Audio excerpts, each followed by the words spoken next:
So let's talk about the origins of God. And the quick understanding is there is no origins of God. God has always existed.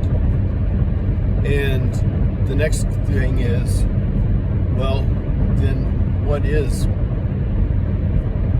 God then? Well, God is not a separate being, and that's what most people think. But God does not create outside of himself or herself or itself, whatever you want to say.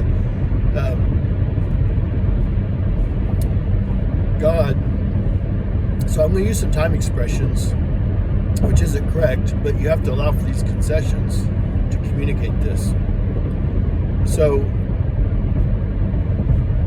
if you're God and you're sitting in all of eternity, and there's only you and there will forever only be you, what do you do with eternity? You're going to just sit there and you're all knowing, there's nothing to experience, and so you divide yourself out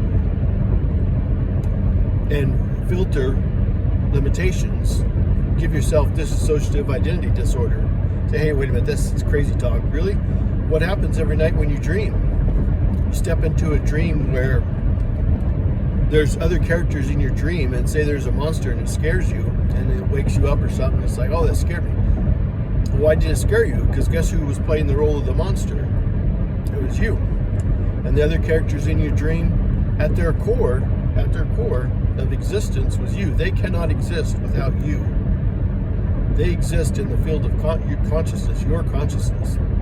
Those characters, you can't just pluck them out of your consciousness and have them exist independently. Well, God's the same way. God creates us in his image, I guess. Everything is in the mind of God. You can't pluck any one person or thing out of the mind of God and have it exist independently. That's why I say you cannot go to any one thing. God is everything and God is nothing. You can't go to any one thing or one being and say, aha, there's the totality of God, assuming God is a separate being. God is not a separate being. God is all there is.